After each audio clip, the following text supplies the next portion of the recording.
Hello and welcome. Thank you for joining me today on #NoLimits. I'm your host, Shelley Kenow. #NoLimits is about people that society puts limits on, but who have busted through those limits. Ophelia said in Hamlet, "We know what we are, but not what we will be." I believe this to be true 100%, and that there is no better example than the caterpillar turning into the butterfly. The caterpillar literally dissolves and its cells reform into a butterfly. Who would have thought? As the butterfly emerges from the cocoon, it has to struggle in order for its wings to be strong enough to fly. Obviously, this is no easy process, but neither is breaking through limits that society has set upon a person. But just like the caterpillar, when we believe in ourselves, we can accomplish more than others might think. And if we have a support system around us to encourage and facilitate our growth, even better. Today, I am joined by George Bailey. He is a father of 5, 2 of whom happen to have autism. He, unfortunately, has had many sleepless or disruptive sleep nights in his time as a father.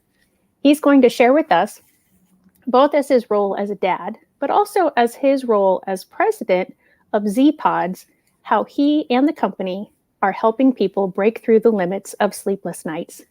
Welcome, George. Thank you for joining me today on #NoLimits. Please tell us about yourself and your family. First of all, thank you so much, Shelley. I really appreciate the opportunity to be here. I'll talk with you a little bit about my family. My wife and I are both from California, but we met on a blind date in Utah and got married 3 months after our first date. So it was, speed dating. We got right through. But it's funny because you get a little bit nervous about telling people about that, at least, within the first year of your marriage, because, they're all thinking the same thing. Like, I wonder how long this is going to last, Right. But it's been 14 years, very happy years, adventurous and sometimes hard years.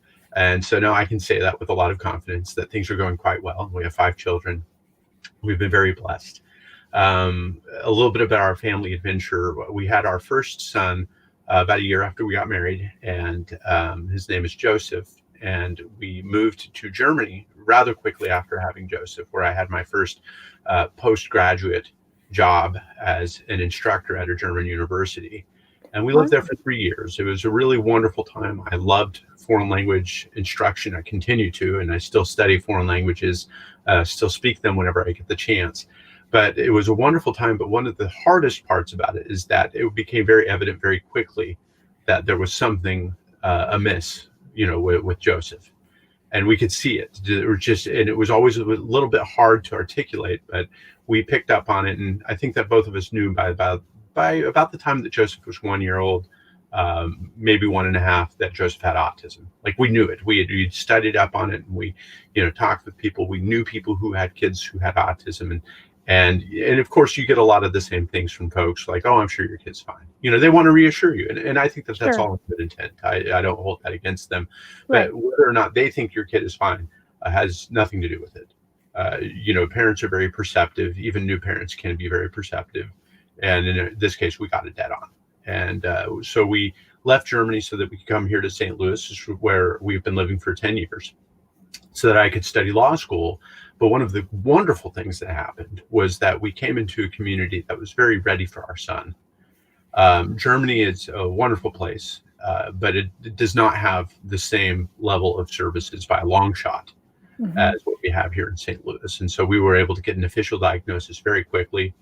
We were able to get help from his school very quickly. I mean, they jumped right in. It was very incredible. And I know that not every parent has that experience. So I'm very grateful, And after Joseph, we had another son, and then a daughter, and then a daughter. And then about 4 months ago, we had our 5th child, and are really happy about each of these children, each of the personalities that they bring. One of our daughters has autism, and we would not have known that had it not been for Joseph. Her stubbornness, or what more technically is known as perseveration, would, to me, I find it merely charming. Even though it's a headache every once in a while when she has a real epic breakdown. But I think that it will. I don't know. I tend to think that stubbornness can manifest itself in very good ways later on in life, and it goes to your beautiful expression about, we know who we are, but not who we will become. Where I kind of feel like, some of those traits that we have that may be perceived as negative traits can actually serve us well if we harness them and, bridle them. So I'm actually really excited to see where my daughter takes her stubbornness, because I think it could actually turn out to be a very good thing for her. So that's a little bit about our family. I work in this business. I really enjoy it. And we love walks. We go walking every weekend, 2 times at least. Hiking if we can. I want to, get them up. And we love movies and we love food like everybody else. A little bit about us. Yeah, that's awesome. I really appreciate that you recognize that stubbornness can be used for good, because as someone with red hair, I've been told many times in my lifetime that I have a hot temper or I'm stubborn. And I feel like being stubborn just means I know what I want, and I'm not necessarily going to settle unless you can convince me that there's a good reason for me to change my mind. So it's a wonderful attribute. I think it's great. Yeah. I'm happy, and I agree. There are several things. I mean, I often think about our kids who have ADHD. They're true multitaskers, and in a school setting, that's not, in a childhood, that's not necessarily the great thing. But when you think about, I mean, how many different things do you do at your job in a day, and you're focused on this, and then you're focused on this, and then you're focused on this. And if we can harness that inability to focus on one thing, we can maximize amazing ability later. Yeah. Well, and one of the things I've noticed about ADHD that goes the other way, but in a good way. I mean, I have ADHD diagnosis. I have since law school, when I figured out that I had it, and went and saw some specialists to really, lock in and figure out, what's up with me. Like, why am I having a hard time with this and this task and whatnot? And one of the things that I've noticed is that one of its great strengths is, I'll start with the weakness and then go to the strength. The weakness is this: when you are in between tasks as somebody with ADHD, it's a nightmare, because your mind starts playing with the possibilities of what you can do next. And that becomes so overwhelming so as to be, to basically make you freeze. You're thinking like, there's so many things I could do next, therefore I'm going to do none of them. Right. And so I find that recognizing that in myself, taking a breath, and then locking in, that when I lock in on that one task, that I can just go with it. And so ADHD in some cases may be interpreted as having, many different focuses, all at the same time. But when somebody with ADHD becomes focused, they are, and just ask my wife. I mean, she'll George. If I'm in the middle of something that, has my attention, it has it all the way. But that's only after I've taken the time to kind of meditate a little bit, think about what is that next step, and then to lock into it. And that goes back to our children. I've got another kid with ADHD, and I'm sure that you've dealt with many kids just like that. And I'm now trying to teach him what it is that I do that has allowed for me to be able to lock in and get the thing done that needs to be done. That's awesome. And I mean, the whole, premise here is #NoLimits. And like we talked about, harnessing that instead of saying, that's bad, don't do that. Or, oh, you're not going to be able to do X, Y, and Z because of ADHD or autism or not getting sleep. So I do want to talk about some things regarding your children specifically. So I think you said in your intro that you recognized pretty early on with Joseph that he probably had autism. I think you said around the time he was 1, you noticed that. So what sort of process did you then have to go through in order to officially get him diagnosed? And then when he started going to school, were there barriers? Were you still in Germany at that time, or were you back here in the States? Great question. Germany, they just were not, simply not. And sorry, I'm going to have to adjust myself. I'm not sitting in That's a okay. standard seat, so That's okay. as you can see, Right. Yeah. We'll get to Germany that sign, was that very space interesting. thing you're in. Oh yeah. And I'm going to give a kind of a disclaimer to everything that I say. Every single thing that I'm going to say to answer this question is that my wife knows the answer better. Okay. And she really does. She understands systems better. She understands bureaucracies better. And that has always been a really wonderful blessing to both of us. So I'm going to give you the best answer that I can. In Germany, they cannot diagnose a kid, diagnose a kid for autism until I believe the age of, I want to say 11. It might be 9. Wow. But I mean, it's late. And any way that you look at it, particularly in a culture in which we set a high standard, early intervention, that's just, it's so late. Yeah. And so, we wanted to be able to get what kind of help we could. And Germany was very hard that way. Again, I'm not trying to knock Germany. I love the German people. I love the culture. I love living there. I miss the Autobahn, like no business.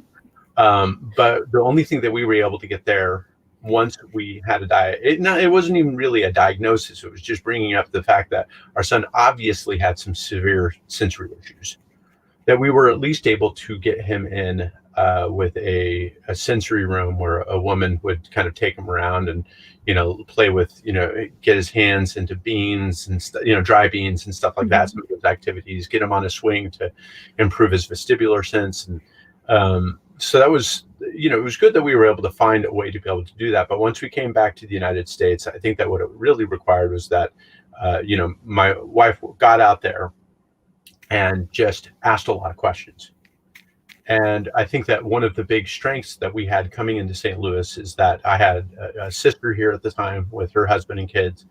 And so she was able to, it was really a community thing. And if there's maybe one thing I want to emphasize, that is, utilize your community. And Christina was very good at doing that. She was able to talk to my sister. Okay, like, what are the different school districts out here like? But also, we had a congregation at our church that was had a number of doctors, and we were able to ask them questions. Wow, and nice. Yeah. What types of places should we be going and seeing? And as we went out and did that, again, I'm not giving you a lot of detail here, just because, as a lot of this is going on, I'm studying at law school, sure. The arduous task. But I remember when we first got into a early childhood development program, that one of the teachers really took Joseph under her wing, and that helped a good deal. So number one, community. Number two, once you get in, look for that teacher who is kind of like your son's or your daughter's real advocate. And this woman was just extraordinary, and was just like, hey, can I please fill out this paperwork for you so that you can, to get your son wisdom. I mean, really going above and beyond. And that to me, sometimes I feel like that can be very thankless work. But I think that having a teacher who's really your kid's advocate really helps.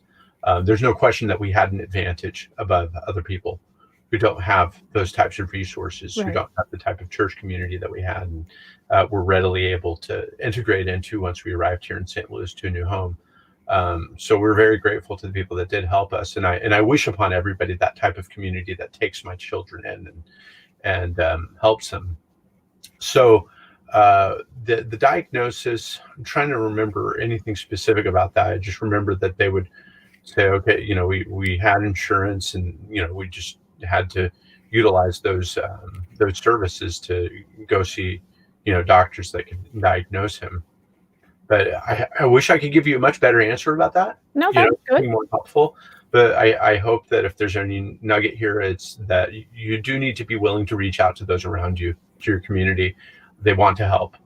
At least, I hope that they do. I wish that type of a community on everybody. Yeah, that's wonderful to have. That great community is definitely a benefit. And unfortunately, you're right. There are places that is not the case. So one of the things that you had mentioned to me, separate from today, was that you had some sleepless nights because of Joseph and all of his sensory needs. Are you finding that you are having that with your daughter as well, or not as much?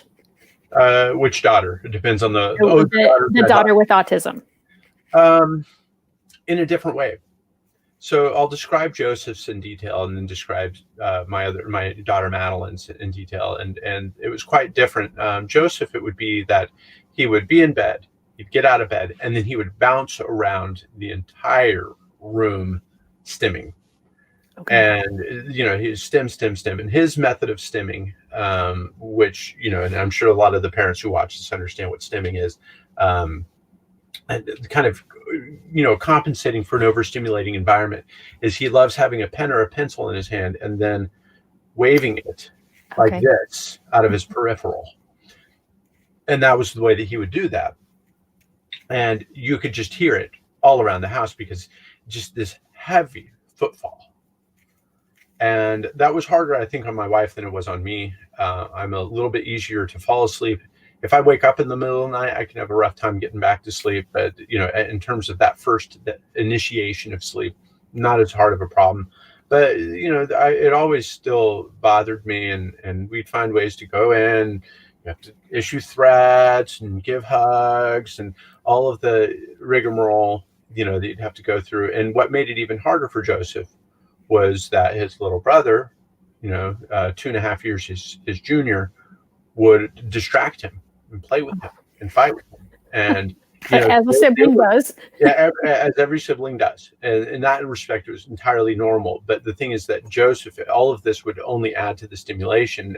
And he does not need less sleep than other children, but he wasn't getting as much. And I would say sleeping 6-7 hours a night, which is not horrible. I've heard of much worse, right? But certainly not great either, when you should be sleeping 10 or 11 hours of sleep, at the age that he was. And, and so that was one thing. But then Madeline, it was always different. It was never, this overstimulation, because she does not seem to have a sensory processing disorder on the same level as Joseph. Her, as is typical between girls and boys, girls manifest autism very differently from their male counterparts.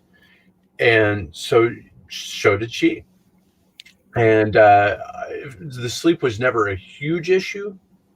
But certainly her sister and she were, because she has an older sister who's 3 years older than she, they're partners in crime.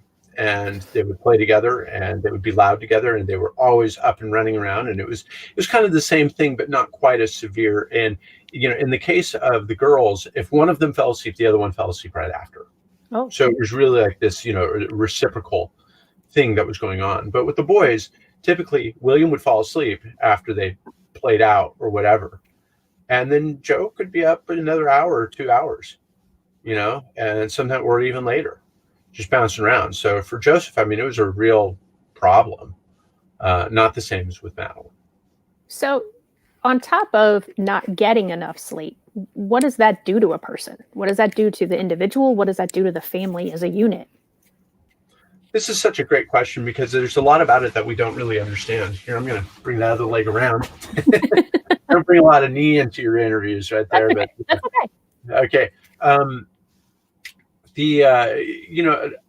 I think that, to simplify it, you just don't perform as well during the day. You're not as happy during the day. No one functions as well on little sleep as they do on a good amount of sleep. Yeah, you can oversleep, but that's not the issue with these kids, Sure. And one of the things, I've read a number of autism studies that tend to demonstrate that kids who are not getting enough sleep, number one, that they're not able to take advantage of their therapy as effectively. They feel dysregulated. So their sensory issues may be more severe depending on the sleep issues that they're experiencing. I know for a fact that, we have seen some kids that we've been helping. Sleep is big for my business, and we might talk about that more in detail later. But we know for a fact that the kids who aren't getting as good of sleep manifest certain sensory issues that they may not if they're getting enough sleep. And then the other thing that's always scary for kids with autism is that a very high percentage of them are prone to have seizures. And seizures and sleep have a vicious cycle relationship in that if you have a seizure, it's less likely you're going to have good sleep, which means that you're more likely to have seizures, which means, and we could go Right. through that on and on. One feeds the other in a very negative way. So sleep is very important to our health. We know that when we are in deep sleep, that there are certain chemicals that tend to wash over and clean and regulate the brain. So it's very good to have good sleep on so many levels. And as adults, we learn how to cope with the occasional not good night of sleep, or Yeah. even a few bad nights of sleep. But kids typically, they don't have that ability to understand kind of what that feeling is, or even what's causing them to behave a certain way, or as you mentioned, have a certain need for sensory stimulation of some sort. And so as adults, we tend to kind of not give it the credit it's due for having not enough sleep or having very restless sleep. Because even if you have 8 hours of sleep, but it's very restless sleep, from my understanding at least, and please correct me if I'm wrong, you don't get that cleansing that you talked about. Yeah. Because you have to be in a deeper sleep in order to get that. Absolutely. And it's hard for children to really kind of perceive the necessity of many of the things that we do as adults. I always remember that when I was a kid, my brothers and sisters who were older than I, they would have children, and there would always be this moment where the kid would be throwing a fit, and then their parent would say, "Oh, they must be tired, so I'm going to take them home and give them a nap or whatever." And I always kind of felt like that was a cheap way out. I'm just like, what? Why not just give him or her what she needs? Like, why not give her what she needs? Like, you're totally cheapskating it. Like, Yeah. anytime there's a problem, oh, they must just be, having a hard time sleeping. Now I get it. Now I'm just like, no, I know when my kid's throwing a fit over just being flat out exhausted. And I know that that's hard for the kid to recognize, as you say. I think that that's really good.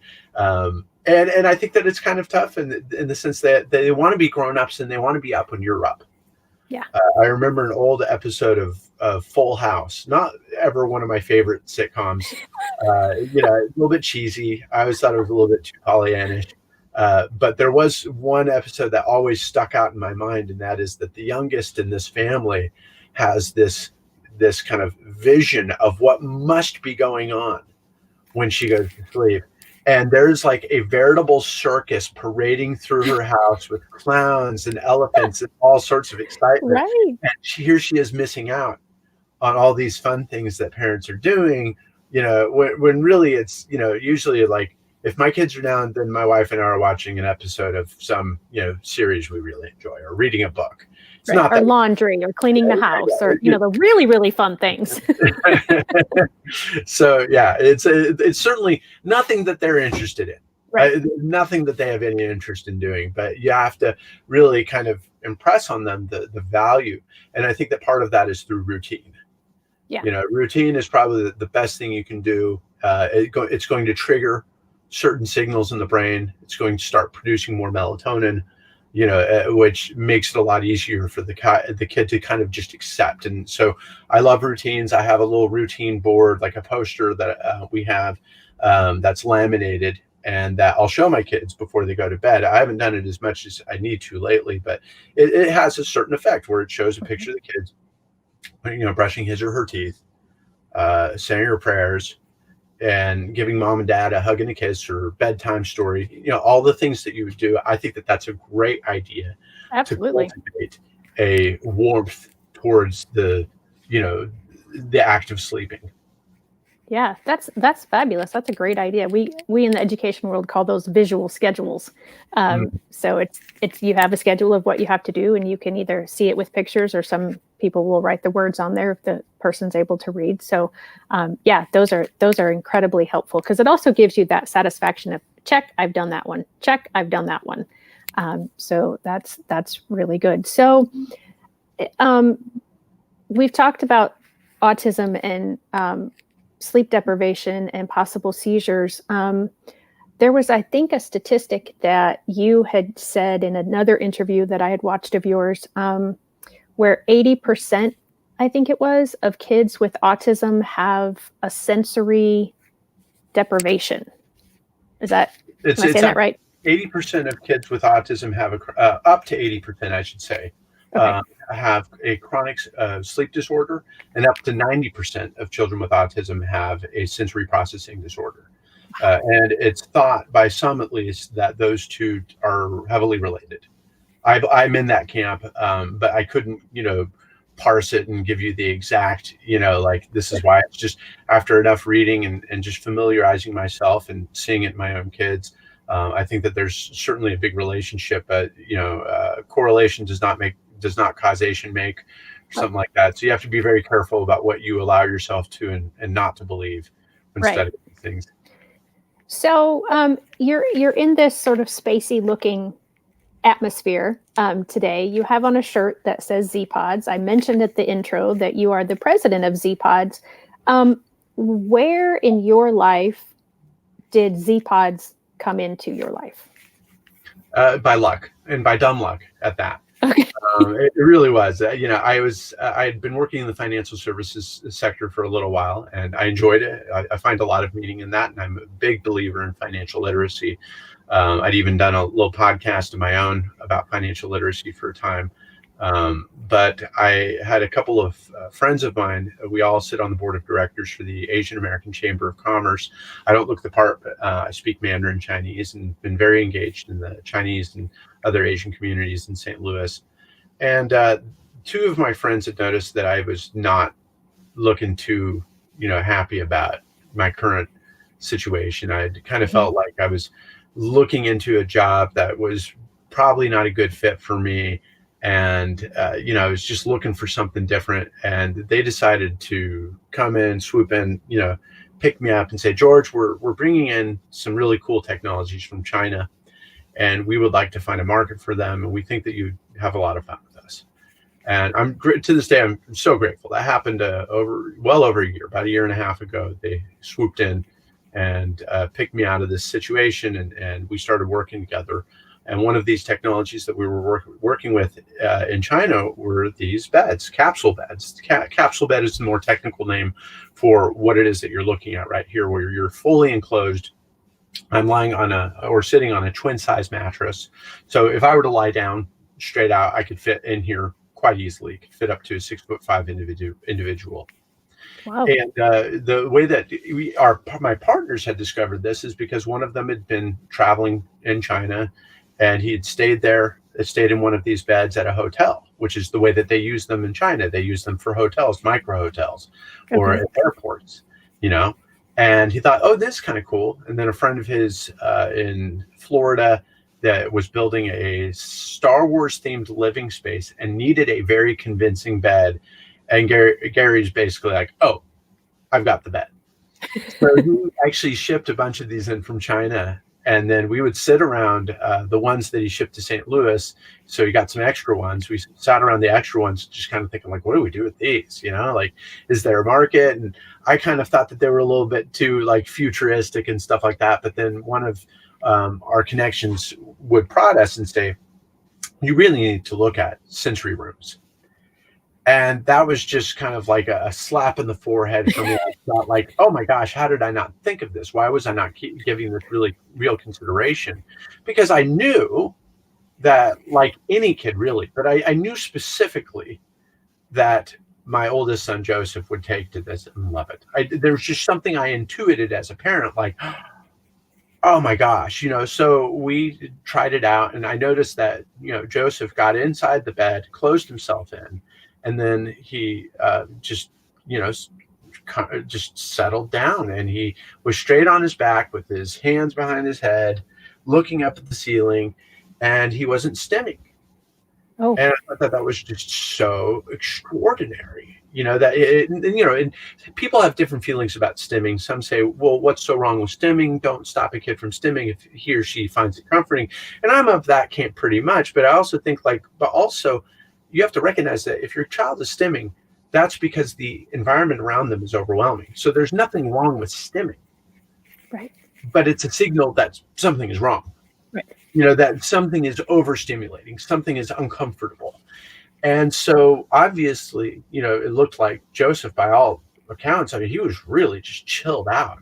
I thought, wow, he finds this very comforting. So we went around and we asked a lot of autism specialists what they thought of the idea of using this as a bed or just kind of a decompression chamber for kids with sensory processing disorders. And they all thought it would be really cool to try it out. And, we have plans now.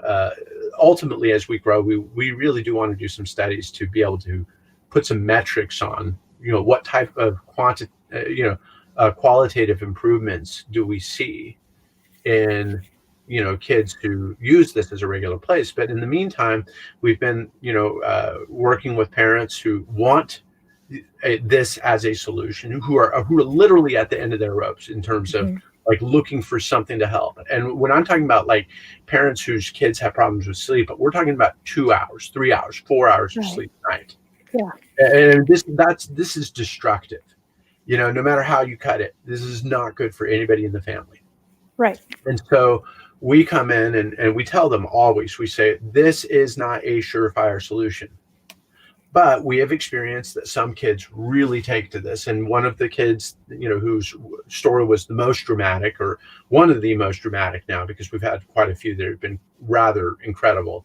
She was sleeping 4 hours a night in a closet that was lined with Christmas lights.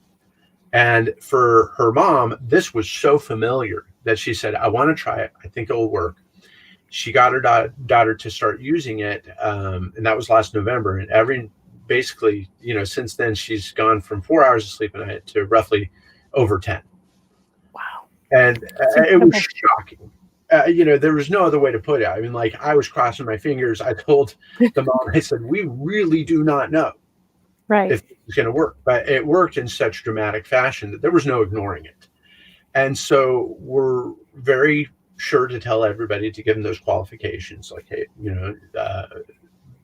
basically we say, the best thing that can happen is that, after you buy the bed, is that you're going to see some changes in your kid. And the worst thing is that you're going to have the coolest spaceship bed in the world. Right. And I mean that. I really do. I think, like, at the end of the day, at the very least, you've got the world's coolest bed. Right. So show us some of the features in this world's coolest bed. Thank you. I'd love to. I'm going to show you the control panel right now. First of all, there's this mirror here that you can see. And the thing about the mirror is every kid loves mirror. They're all little narcissists. And, but the thing is that the mirror is surrounded by this light that can change colors, and according to their mood. Yeah. And so, they may have just a different mood, or you can just turn it off altogether, But there's the mirror. There's a reading light right here. You can dim it. You can turn it off entirely. You can, and then there is I don't know if the camera caught that correctly. I'm trying to, there's the reading light. Okay. There we go. Okay. And then here is the fan, and here is the ceiling light, which if you look up, you can see that ceiling. So those are some of the features. The fan itself generates white noise, which a lot of kids find very soothing, and a lot of kids love fans. Right. With autism particularly love that. As the years go by, we have other features that we plan on adding as this thing grows. But as it is, it's just super cool environment. And I'll admit that if I ever have really stressful time, I'll come in here and just chill out. Yeah. I have become a little claustrophobic over the years, but I think that would still be soothing because of the fans. Because of the air movement. You have that reassurance that there is airflow in here. Yeah, air's not an issue. We get asked about airflow. First of all, you can see that even the sliding doors does not seal. Mm-hmm. Nothing seals in here, and you have two gaping holes in the sides for the fan. Nothing seals, but you still get, when I turn off everything in here, you get dark. Mm-hmm. And this is better than heavy curtains, and it has at least some sound. How should I say it? It does take away from the outside sound a little bit, dims it, for lack of a better term. It doesn't kill it entirely. The only way to get total silence is total airtight container, which we're against for liability reasons. Right. And No, I hear you. I would not want that for my child or anyone else either. Yeah. But So, so in anything, and there is some of them you can put a television in here. I don't do that for my kids. It's not my cup of tea to give my kids television late into the night or control over their own television. But you could literally connect a television to this thing, and it totally works. It's really cool. But I'm not going to say too much about what's coming down the road. I get giddy about it. I get really excited. I will say that as is, the bed is really cool. And then in the next few years, you will see different versions of this come out. So we're really having fun. So at this point, is it customizable to any degree, or is it everybody gets exactly what's in the pod as everybody else?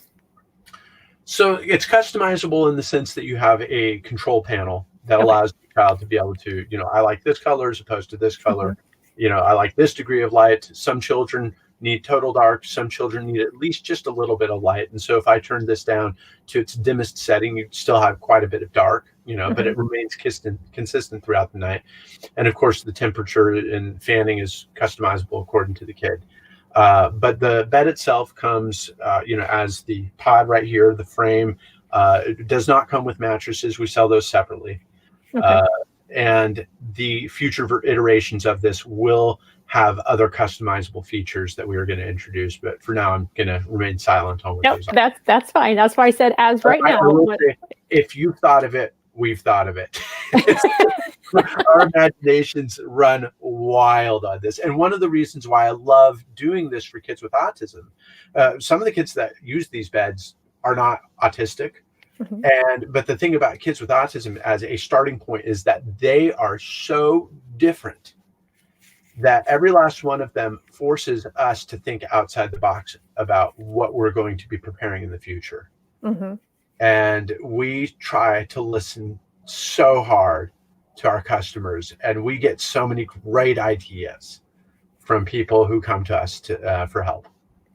So something that me as a parent, and again, me as somebody who's just a tiny claustrophobic, the doors. So I know that there's air in there, but would there be a way for somebody to get stuck inside of this? No, it really, no. It's so the door, just so you can see, is on a track, and it slides open and close very easily. It does not lock, and it's high quality. But if there were an emergency, you could readily take the door off. You know, so I wouldn't want that to happen. Sure. Every once in a while, for example, we've had a kid who's stuck his blanket in the track, but parents for whom that has happened have not had any serious issue.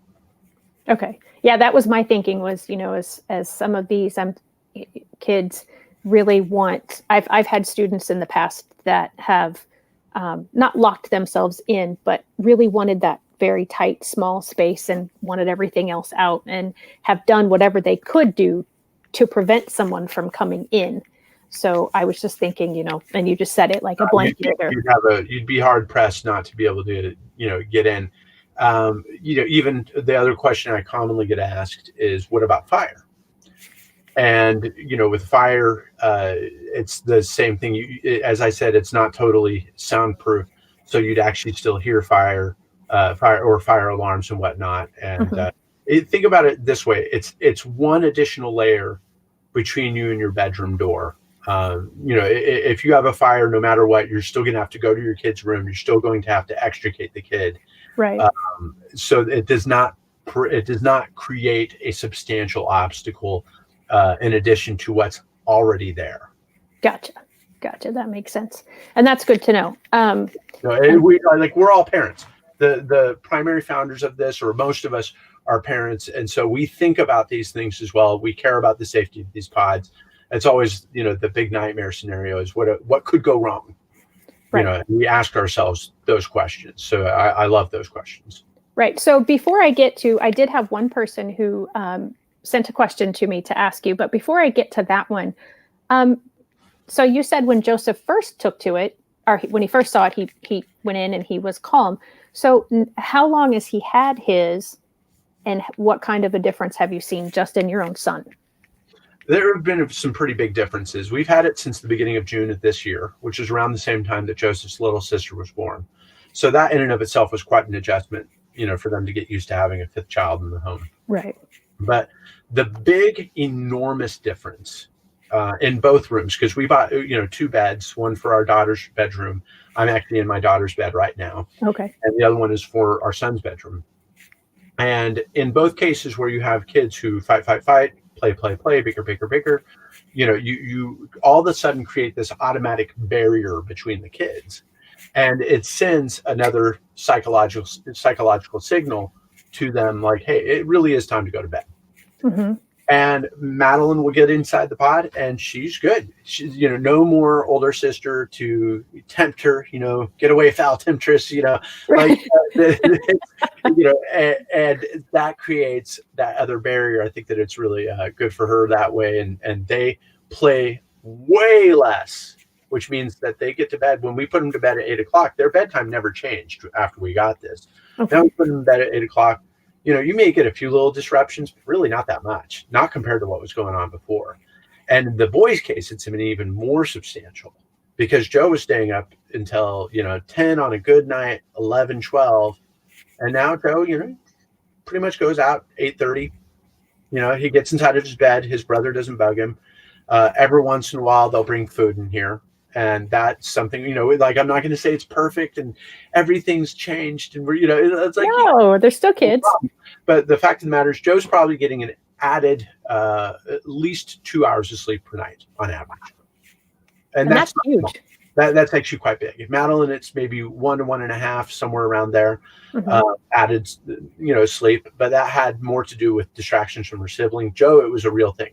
I've actually only heard Joseph outside of his bed once since June, like where his heavy feet were, so in other words, you have these episodes, but they're much less. And it's the same with our other clients. We even our best cases, every once in a while you'll just have a bad night. Oh, sure. And that's just what happens. This doesn't take away all of your problems, but in terms of, I think the biggest meaning for that for me and my wife is that means that when we go to bed, or rather, when the kids go to bed and we're still up,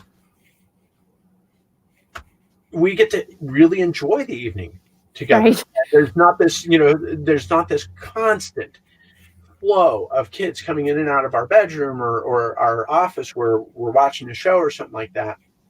And we get to rest a little bit more.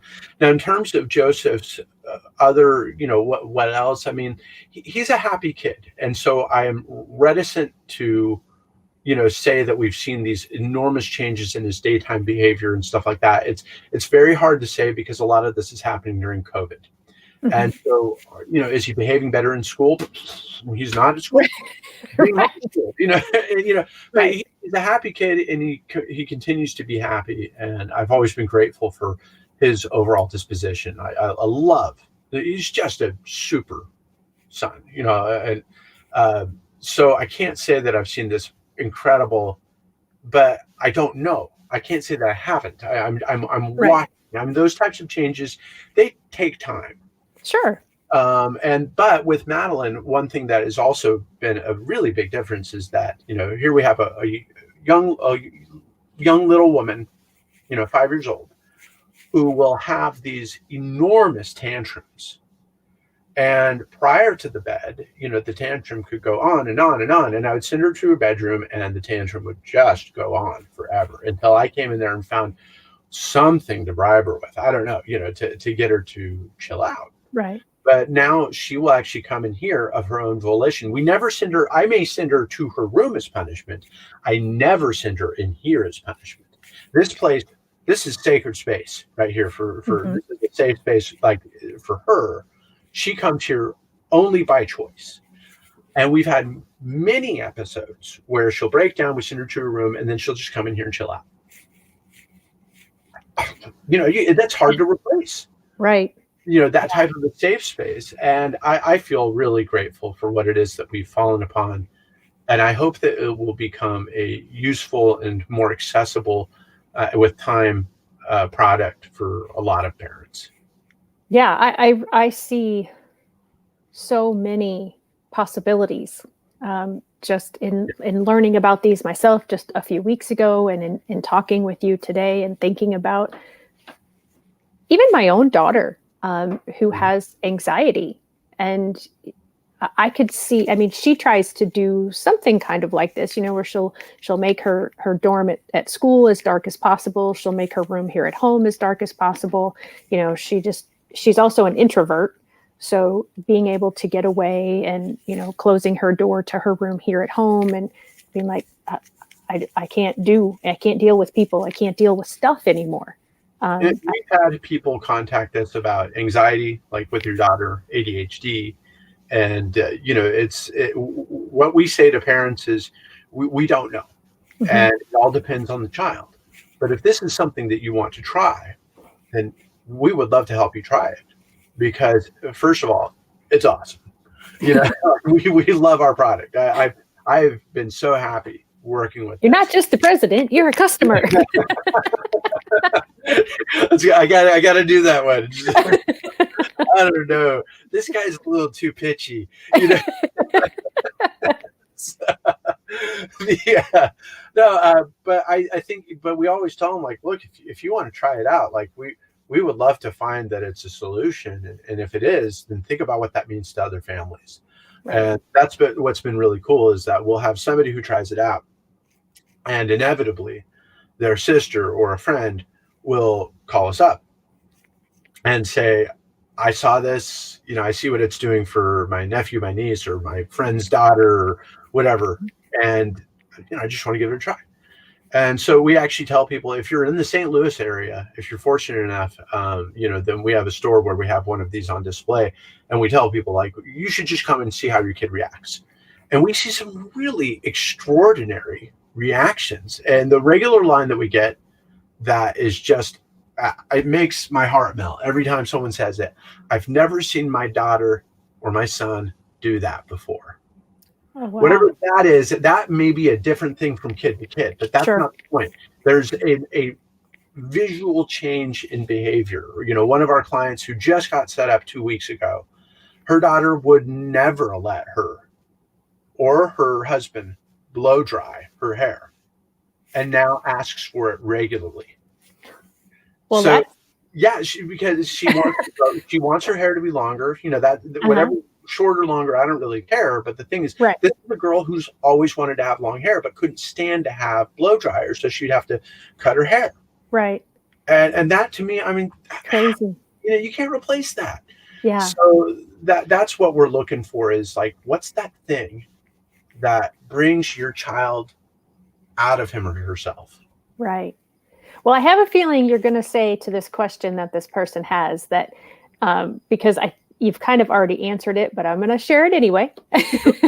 So this is from Cassandra Sines, and she says, do you think that this would be helpful for a child that rocks and headbangs, especially as he's going to sleep and as he's close to waking up? And then, of course, the big question, which I haven't gotten to, what is the approximate cost? So to the first question, that's a really wonderful question. And I would tell you effectively the same thing that I've told any other parent, that is that we really can't make a promise. What I would look at, there are a couple things that I would do to really test that out. Number one, definitely come and see the vet if you can, because then you may be able to observe some things about your child and whether or not this has an overall soothing effect. But the important question I would have for that parent is, how much of the headbanging do you believe is tied to anxiety overall? And then what type of an effect do you think that a complete enclosure will have on that anxiety?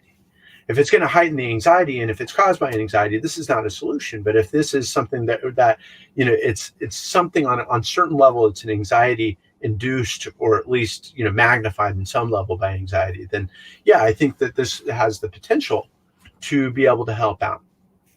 We have not yet had any headbangers per se, though. The girl that I mentioned earlier, whose parents can now blow dry their daughter's hair, they caught her at one point, like she had moved the refrigerator and been behind the refrigerator banging her head against the wall.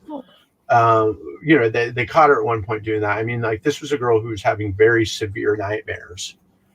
And And so we've had numerous different cases. We haven't come across that one yet. I would hope that we could help. And there is cushioning, all this right here. This is all plastic reinforced. The mirror itself is actually not glass. It's I'm going to blow the material right here, which is unfortunate. But, these are not dangerous materials to be exposed to, and certainly no more dangerous than the room wall that your child already has. And if you can see behind me, there is cushioning. I don't know if you're able to direct your child to headbang on a specific thing, but that would help in that particular case. So that's a hard question to answer. I hope that that's a satisfiable answer at least.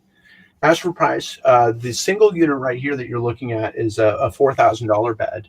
So, we don't play like, oh, it's $4,000. That's cheap. No, it's not, and as with any innovation, this is what we tell parents, that as with any innovation, everything that comes out is going to be a little bit more expensive than it will be later on down the line. And it's always our hope to be able to make this more and more accessible.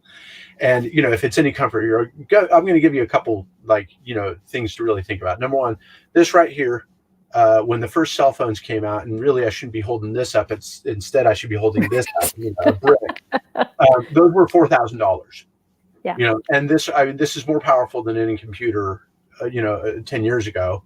And this was $4,000 coming out the gate. And so that's one of the things that we're trying to, give perspective to. And there are those early adopters who are going to make a huge difference. And so we try to encourage parents like, look, this is something we're all trying to get this out. The other thing is that we have been very successful at, number one, getting state help, which we've done in Missouri and in Minnesota. We're working on 13 other states right now. And we encourage people, like, if you feel like the price is challenging, then you should by all means approach your disability department from the state and whatnot, and see if they would help cover the costs. Every state is very different. Mm-hmm. I know, for example, that Idaho is really hard. And there was another state I just talked to that is totally different from Idaho in every other respect, but is also just as hard as Idaho. It's right. So Illinois, I think it was. They're not. That would not surprise me. Pretty radically different. Yeah.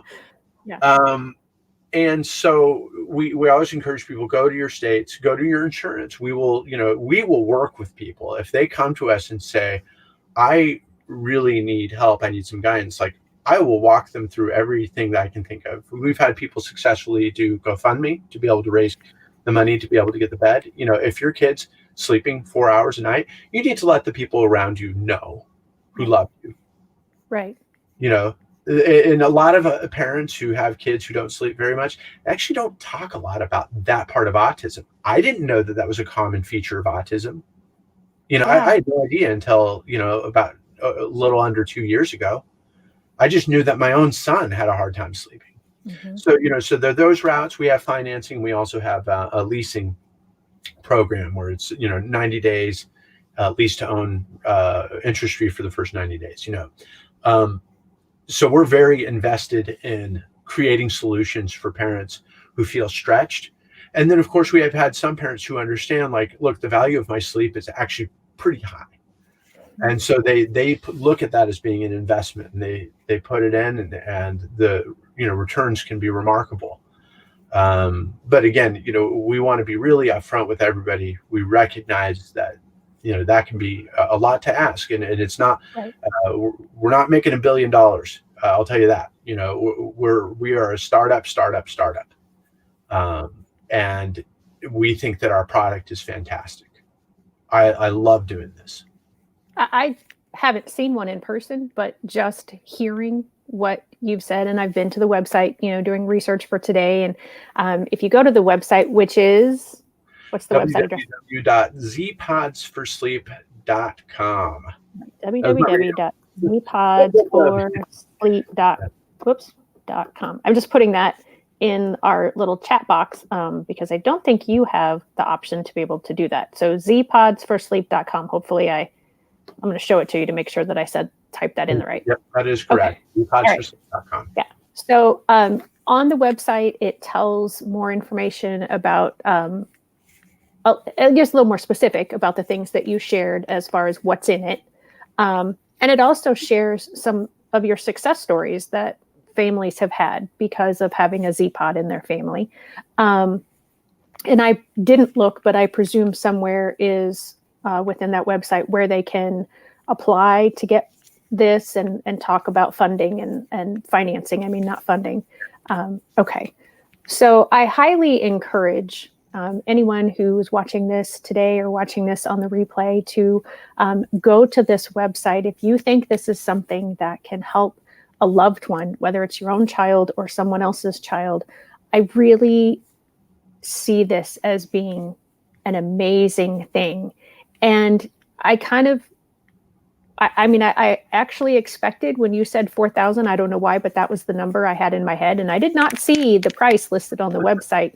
And I don't know if that's because I have seen other therapeutic beds, which I would think this would classify as, for higher than that, to be perfectly much honest. higher, actually. And that's one of the things we want to make sure that this is accessible. And, if we could do this business successfully for lower, I think we would. That's our hope in the future, is always being able to find out a way to both, we are a business. We want to be profitable. I'm not going to hide that from you.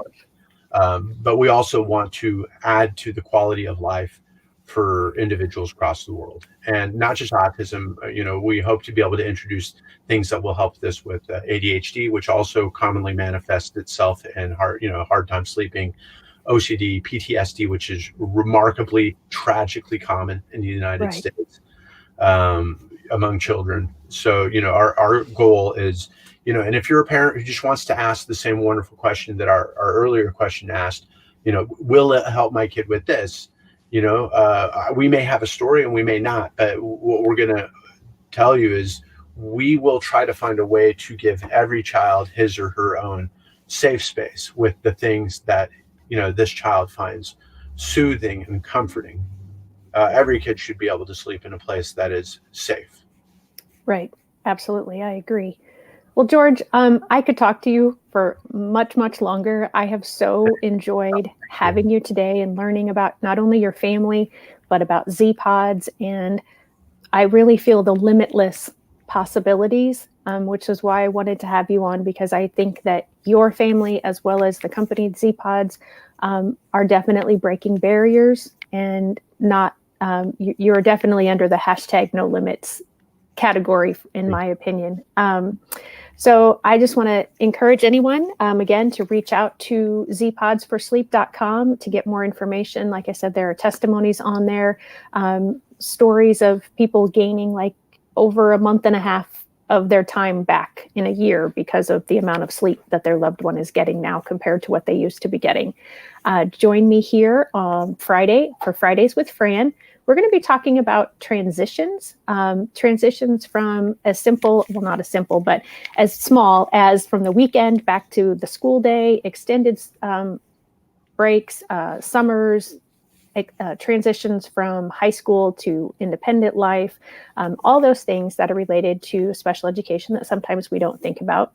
Next Tuesday on hashtag No Limits, I will be joined again by Shay. She was with me in September, and she was born with learning disability, ADHD, dyslexia, around the time that IDEA first became law. And so she has the experience of going through special education from the beginning. And now she herself is a special education teacher, and she is working with students, and so sharing those differences. So if you've liked this video, please make sure to put a comment or a question. I can always get those to George if necessary, but you can like it, give it a thumbs up if you're watching on YouTube. If this is something I just realized for this broadcast that I've never done before, if you are someone who would like to have a free IEP checklist or a free virtual IEP checklist, drop your email below and I will be certain to get that to you. You can also just go to ShelleyKenow.com and there'll be a form for you to fill out there. So again, George, thank you so much. I've very much enjoyed this. I hope that you have enjoyed this as well, and good luck with everything with Z-Pods. And for everybody else, this is Shelley Kenow from Shelley Kenow Education Consultant, making the world better one person at a time through limitless possibilities.